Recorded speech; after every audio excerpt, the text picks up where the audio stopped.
सोज़ो and शलोम में आपका फिर से स्वागत है। ये पिता की बहुतायत थी जिससे उड़ाऊ पुत्र का सफ़र चला, और ये उसी पुत्र के अपने मन में लाचारी या गरीबी की भावना थी जो उसे वापस अपने पिता के पास ले आई। आमतौर पर ये पिता परमेश्वर की आशीषें ही हैं जिनकी बहुतायत में हम उसी पिता से दूर चले जाते हैं।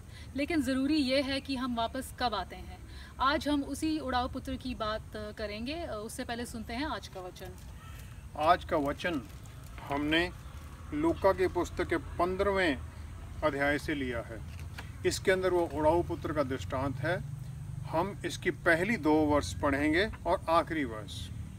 यहाँ इस प्रकार लिखा है, सब चुंगी लेने वाले और पापी उसके पास आया करते थे ताकि उसकी सुने, पर फरीसी और शास्त्री कुड़कुड़ाकर कहने लगे, यह तो पापियों से मिलता है और उनके साथ खाता भी है।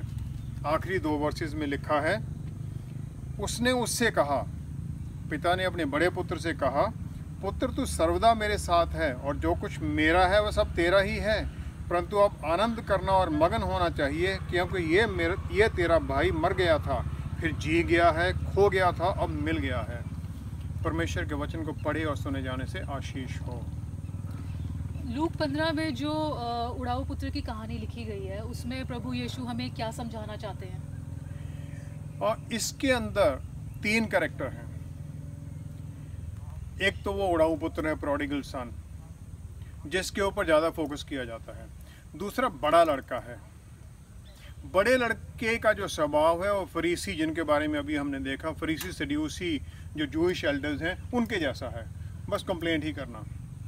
और तीसरा है पिता। जो छोटा पुत्र है, जो उड़ाऊ पुत्र है, उसका छोटे लड़के का कोई अधिकार नहीं होता था पिता की संपत्ति के ऊपर।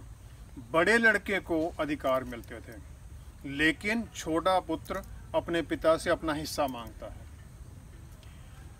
हम भी वही कहते हैं, हम प्रभु यीशु तेरे चेले बन गए हैं, अभी हमें आशीषें दो। तो पिता जानता है कि हम इनको आशीषें देंगे तो इन्होंने कुछ ना कुछ उल्टा ही करना है, क्योंकि हमारी आदत है पाप। इजिप्शियंस को प्रभु यीशु निकाल कर लाते हैं इजिप्ट से, वो 450 साल की गुलामी के बाद में इजिप्ट से वो निकल आते हैं, लेकिन उनके मन के अंदर से इजिप्ट नहीं निकलता है। वो यही कहते रहते हैं, वहाँ हम मच्छी अच्छी खाते थे, वहाँ सब्जी अच्छी थी, वहाँ लहसुन अच्छा था, बहुत अच्छा। वो कंप्लेंट ही करते रहते हैं। हम भी इसी प्रकार प्रभु यीशु में आने के बाद में पाप से तो मुक्ति पा लेते हैं, लेकिन पाप हमारे अंदर से निकलता नहीं है। हम वो पाप वाली स्वभाव हमारा नहीं बदलता है। तो पिता को पता था कि इसने कुछ ना कुछ गलत करना, मैच्योर नहीं है ये, लेकिन फिर भी उसे वो उसका हिस्सा होता है उसे दे देता है। और हम इसी प्रकार पिता को नहीं चाहते हैं, उसकी आशीषें चाहते हैं। हम पाप से मुक्ति चाहते हैं, लेकिन जो उसकी तकलीफ है वो सहना नहीं चाहते, जो उसके कॉन्सिक्वेंस है वो सहना नहीं चाहते। अब वो छोटा पुत्र निकल गया, दूसरे देश में चला गया। यही इसमें आगे लिखा गया है। वो चला गया वहाँ से, और जाकर उसने उल्टे सीधे कामों में वो सारा पैसा गंवा दिया।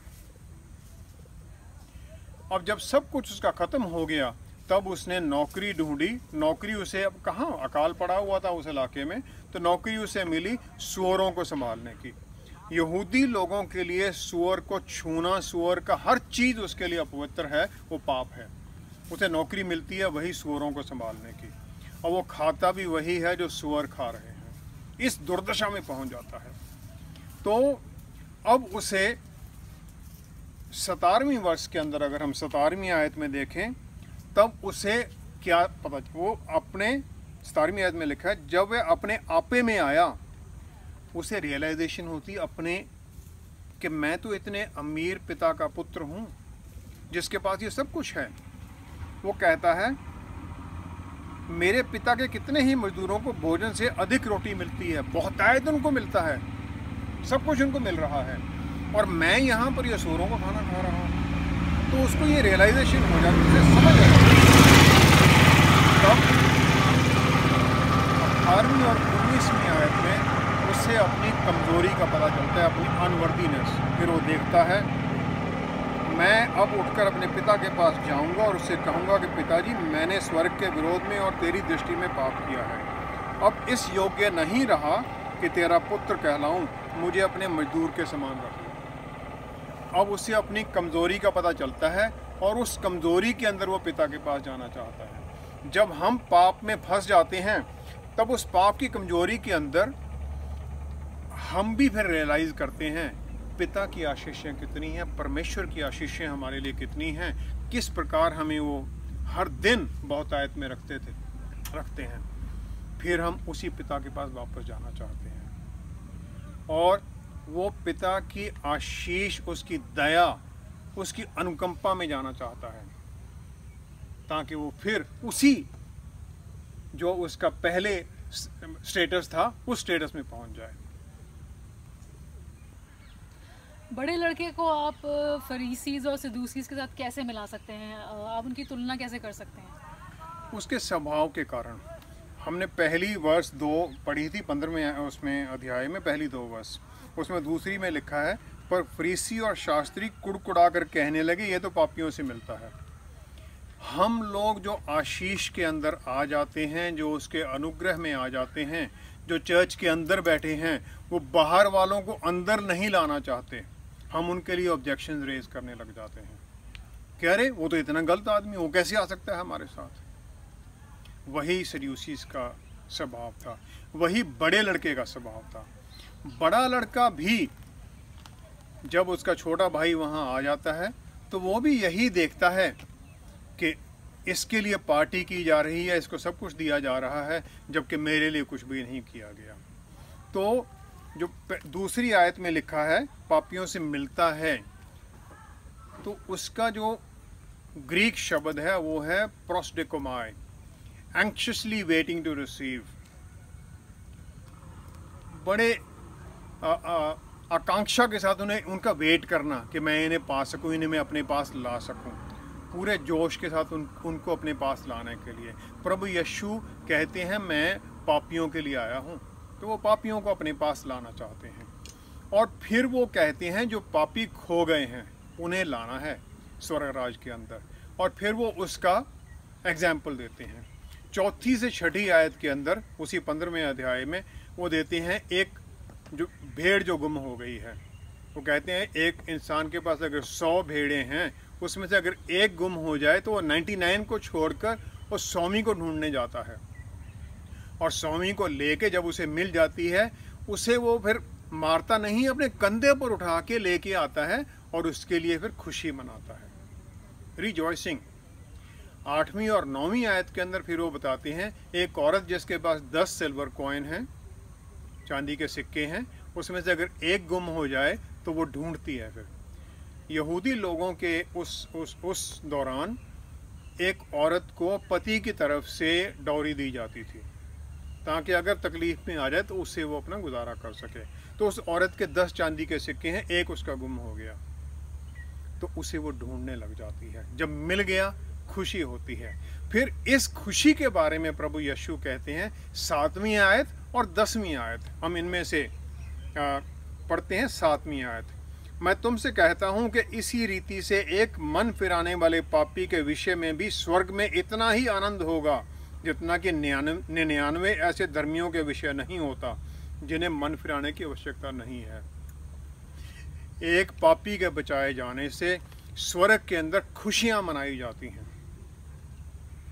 अब बड़े लड़के के स्वभाव पर आते हैं। बड़ा लड़का, अगर हम 25वीं आयत देखें, उसका जेठा पुत्र खेत में था, वो अपनी मेहनत में लगा हुआ है, खेत में अपनी मेहनत कर रहा है। हम भी परमेश्वर को अपने कामों के साथ खुश करना चाहते हैं, क्योंकि हमें इस पर यकीन है कि हम इतना अच्छा काम करते हैं, हम तो अच्छे ही इतने हैं कि परमेश्वर हमारे कामों को देख के खुश हो जाएंगे। लेकिन प्रभु यीशु कहते हैं कि मैं अपनी ग्रेस के अंदर आपको लेके जा रहा हूँ, महापवित्र स्थान के अंदर। अपनी ग्रेस के अंदर हमें वो ले जाते हैं, महापवित्र स्थान के अंदर, आशीषों के अंदर। और फिर वो 28वीं आयत में वो बड़ा पुत्र कहता है, उसको पता चलता है कि छोटा भाई आ गया, उसके लिए पार्टी हो रही है।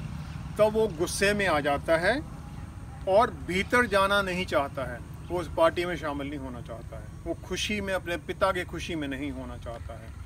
फिर जब अगली उसमें अगर हम देखें, पिता बाहर आता है तो उसे कहता है वो, देख मैं इतने वर्ष से तेरी सेवा कर रहा हूँ और कभी भी तेरी आज्ञा नहीं टाली, सेवा कर रहा हूँ, ओबीडियंट रहा हूँ।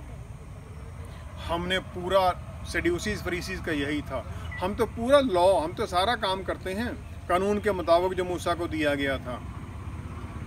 और इसी का एक एग्जाम्पल दिया गया है, प्रभु यीशु देते हैं इसके 2 अध्याय बाद, 18वें अध्याय के अंदर, जहाँ पर एक प्रार्थना के बारे में है। प्रभु यीशु फिर यहाँ बताते हैं कि एक न्यायी और दूसरा है एक टैक्स कलेक्टर। वो जाते हैं मंदिर में, एक फरीसी था और दूसरा चुंगी लेने वाला। फरीसी 18वें अध्याय की 11वीं आयत, फरीसी खड़ा होकर अपने मन में यूं प्रार्थना करने लगा, हे परमेश्वर, मैं तेरा धन्यवाद करता हूँ कि मैं दूसरे मनुष्यों के समान अंधेर करने वाला, अन्याय और व्यभिचारी नहीं, और ना इस चुंगी लेने वाले के समान हूँ। मैं सप्ताह में 2 बार उपवास रखता हूँ, मैं अपनी सब कमाई का 10वां अंश भी देता हूँ। मैं तो बहुत अच्छा हूँ, मैं तो सारे काम करता हूँ। वही बड़ा पुत्र कह रहा है, मैं तो ओबीडियंट हूँ, इतनी मैंने मेहनत से काम किया है। लेकिन वो टैक्स कलेक्टर क्या कहता है, परंतु चुंगी लेने वाले ने दूर खड़े होकर स्वर्ग की ओर आंखें उठाना भी ना चाहा, वरन अपनी छाती पीट कर कहा, हे परमेश्वर, मुझ पापी पर दया कर। वो अपने पाप को समझता है, जैसे सलीब के ऊपर उसको क्रिमिनल ने कहा था, प्रभु यीशु, जब आप अपने राज्य में आओ तो मुझ पर दया करना, मुझे याद रखना। जब हम अपनी कमज़ोरी को समझ लेते हैं तब फिर हम आशीष के हकदार होते हैं। जब तक हम अपने उस पर लगे रहते हैं तब तक हम परेशानी में ही जाएंगे। इस सब में जो पिता का व्यवहार है दोनों लड़कों के प्रति वो भिन्न है, तो क्या काम करने वाले की शिकायत सही नहीं है? जैसे मैं अभी भी कह रहा था, काम करने वाला पिता को अपने काम से खुश करना चाहता है। अगर हम पिता के एक्शंस देखें दोनों के लिए, पहले हम प्रोडिगल जो उड़ाऊ पुत्र उसके लिए देखें। 12वीं आयत में उसमें लिखा है,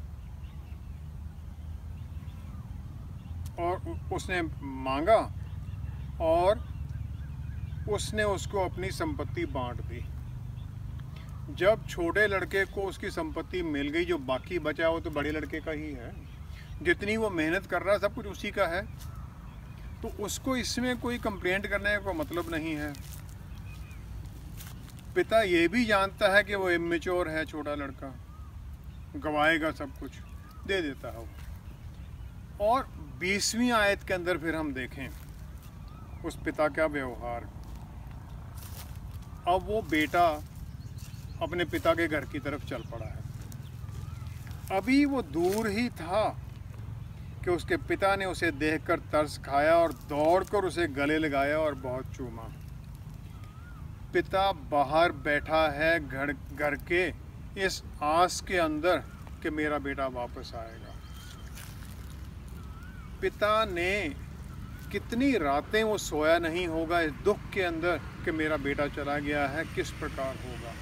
माता पिता जितने अब ये प्रोग्राम देख रहे हैं, कितने हम लोग हैं जो अपने बच्चों के लिए प्रार्थना करते हैं।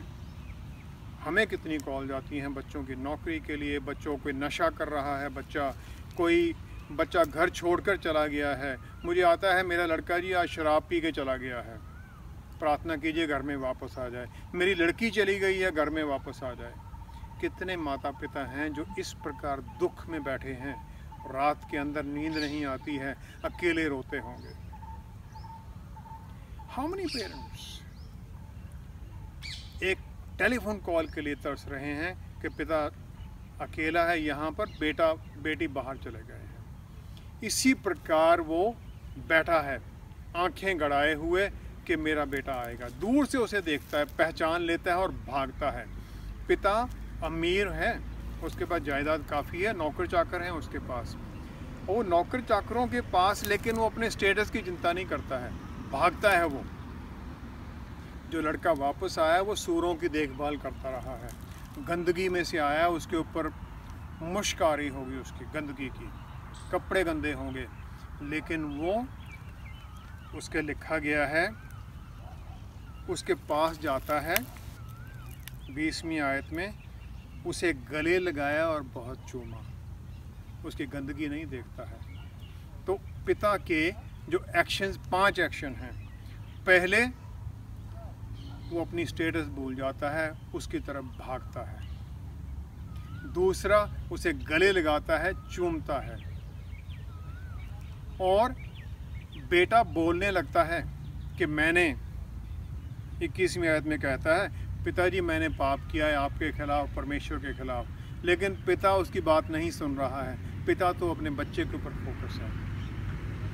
पिता अपने, अब नौकर भी देखते हैं मालिक भागा है, नौकर भी पीछे भागे आते हैं, तो वो नौकर से कहता है, 22वीं आयत में लिखा है, परंतु पिता ने अपने दासों से कहा, झट अच्छे से अच्छा वस्त्र निकाल कर उसे पहनाओ।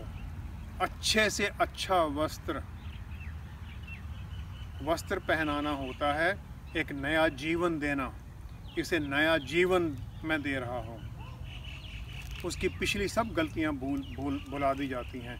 प्रभु यीशु हमारे लिए यही करते हैं, हमारे पापों से हमें मुक्ति देते हैं।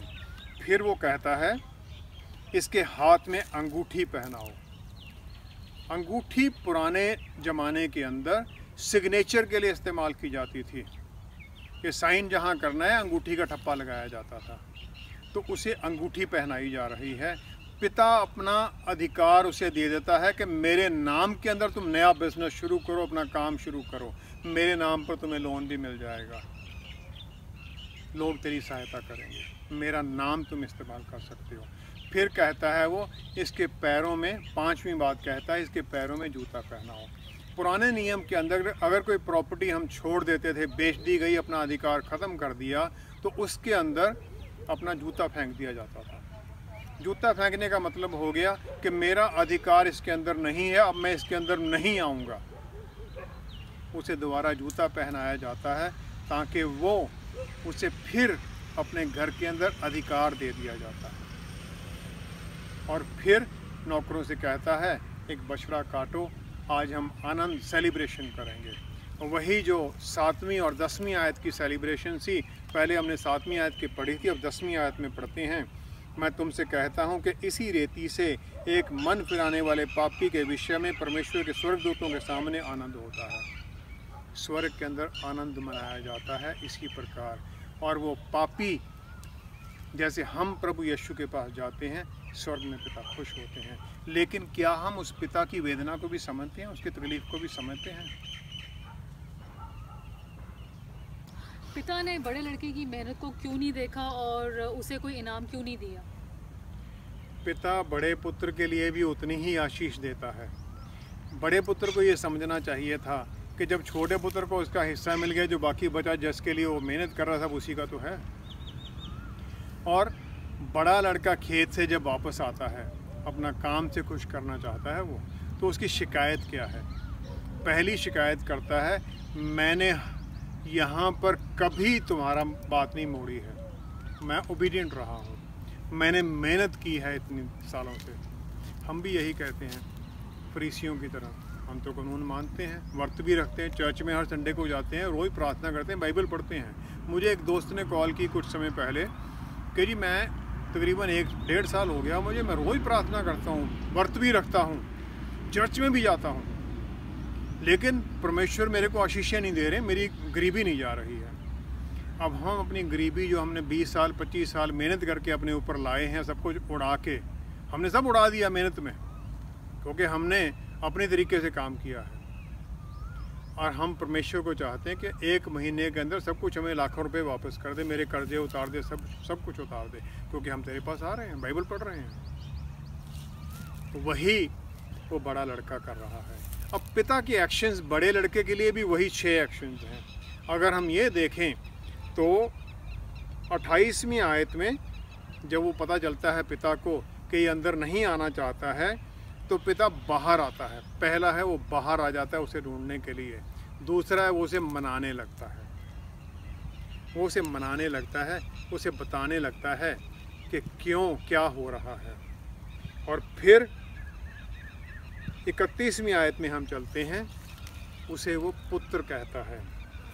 उसने उससे कहा, पुत्र तू सर्वदा मेरे साथ है, तू you are always with me. उसकी क्लोजनेस, उसकी जो नज़दीकी है वो उसे बताता है, तू तो मेरे नज़दीक, इतना नज़दीक है, हमसे कोई अलग तो, हम अलग तो हुए ही नहीं हैं। वो अलग हुआ था, गुम हो गया था। उसे उसका ये याद कराता है कि हम इकट्ठे हैं, हम एक हैं। और फिर वो कहता है, और जो कुछ मेरा है वह सब तेरा ही तो है।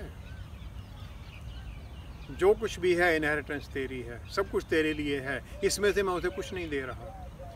उसे सिर्फ नया वस्त्र, नया जीवन दिया गया, उसका नाम दिया गया पिता का, वापस अधिकार दिए गए घर में आने के लिए, और तो उसे कुछ दिया ही नहीं गया है।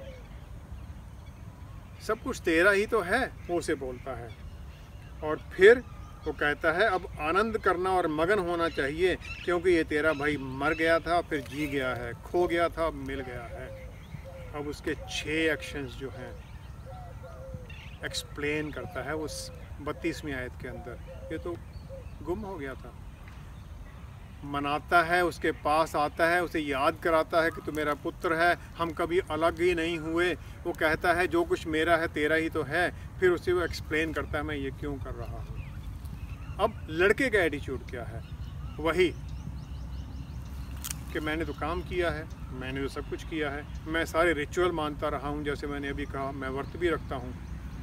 लेकिन क्या उस बड़े लड़के ने ये देखा कि मेरा छोटा भाई जा रहा है अपनी ये लेके पैसे, मैं उसे मना लूँ, रोक लूँ कि हम दोनों यहाँ इकट्ठे होकर इकट्ठे काम करें, हम ज़्यादा तरक्की करेंगे? क्या उसने उसको वापस ढूंढने की कोशिश की कहीं पर जब वो चला गया था? क्या उसने कभी पिता का दर्द भी समझा? बस यही है कि हम 30वीं आयत की तरह हम ब्लेम करने लग जाते हैं।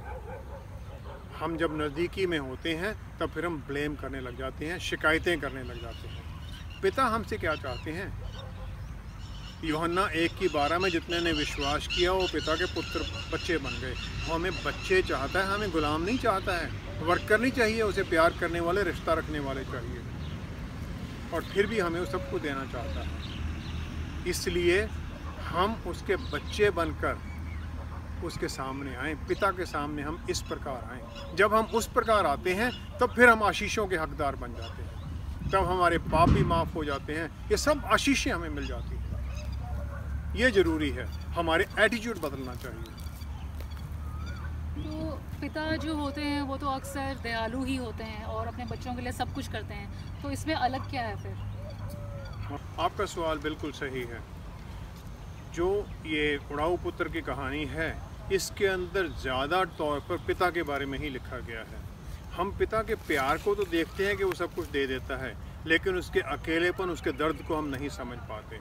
इसी प्रकार इस पवित्र वचन के अंदर हम पिता के प्यार को देखते हैं, उस परमेश्वर के प्यार को जिसने हम सबको बनाया, लेकिन हम सलीब के ऊपर उसके बेटे का जो दुख है, वो पिता जो देख रहे हैं, हम वो नहीं समझ पाते। इस पवित्र बाइबल के अंदर, चाहे उत्पत्ति 3 के अंदर जब परमेश्वर आते हैं और देखते हैं आदम और ईव के पाप के बारे में और उन्हें बताते हैं उसका असर क्या होना है, और श्राप जो उन्हें मिले हैं, तो हम श्राप तो देख लेते हैं कि पिता ने श्राप दिया, लेकिन पिता श्राप नहीं, पिता उन्हें बताते हैं कि ये हुआ क्या है, उनके काम के कारण इसका रिजल्ट क्या निकलना है। उसमें भी हम उनकी वो दर्द, उनकी तकलीफ नहीं देख पाते।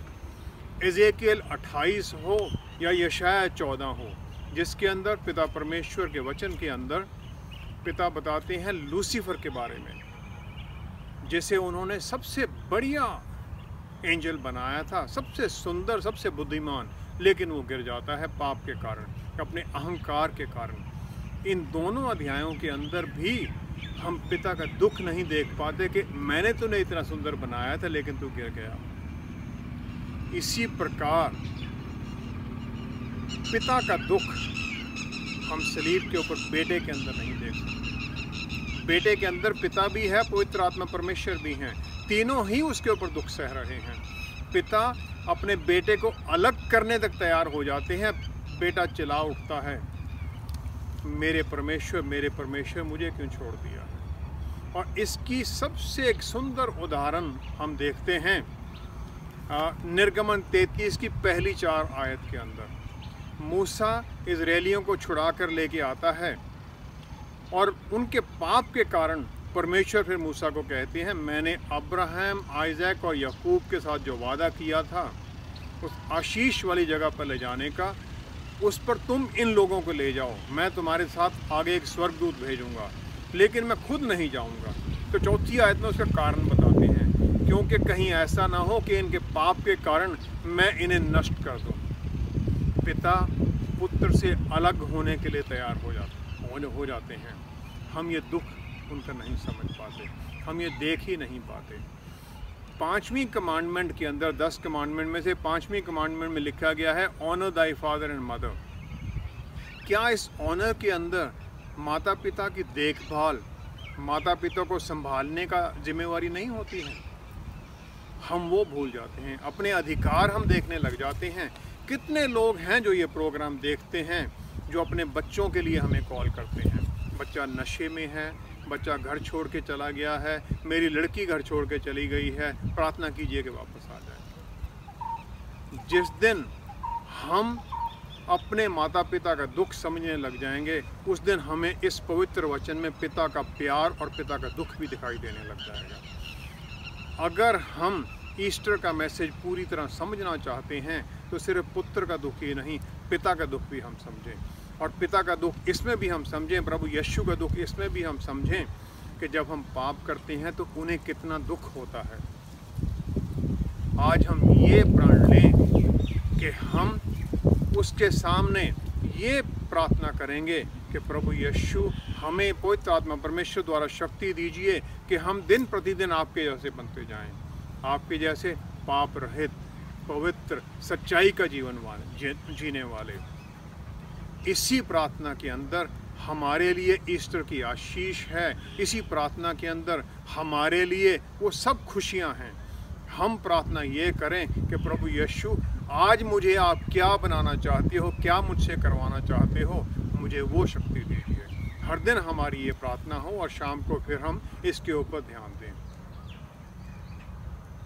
आइए हम प्रार्थना करें। पिता परमेश्वर, धन्यवाद है हमारे लिए अपने बेटे के द्वारा वो सब दुख सहने के लिए, ताकि हमारे पापों से हमें मुक्ति मिल सके, ताकि हम आशीषों के अंदर खड़े हो सकें।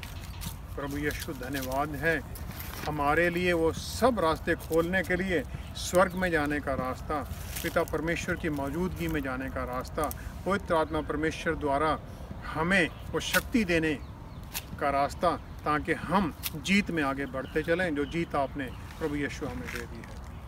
धन्यवाद है पिता परमेश्वर। ये सब लोग जो हमारे साथ जुड़े हुए हैं, उनके ऊपर भी आपका हाथ बना रहे। इसी प्रकार वो भी शक्ति में, आपके नाम की शक्ति के अंदर बढ़ते जाएं। हर जन की परेशानी प्रभु यीशु आपके सिंहासन के सामने ला देते हैं, और आपके सिंहासन से आशीषों का दरिया हर घर में पहुंच जाए।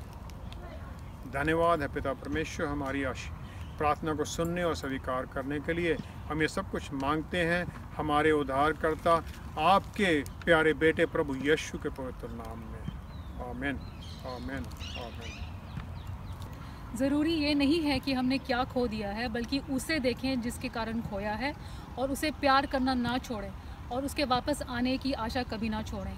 हमारे साथ एक बार फिर जुड़ने के लिए आपका बहुत बहुत धन्यवाद। अगले हफ्ते आपसे फिर मुलाकात होगी। आप कॉल्स करते रहिएगा, हमें ईमेल भी भेजिए अपने प्रेयर रिक्वेस्ट के साथ। Till then, stay blessed, शलोम।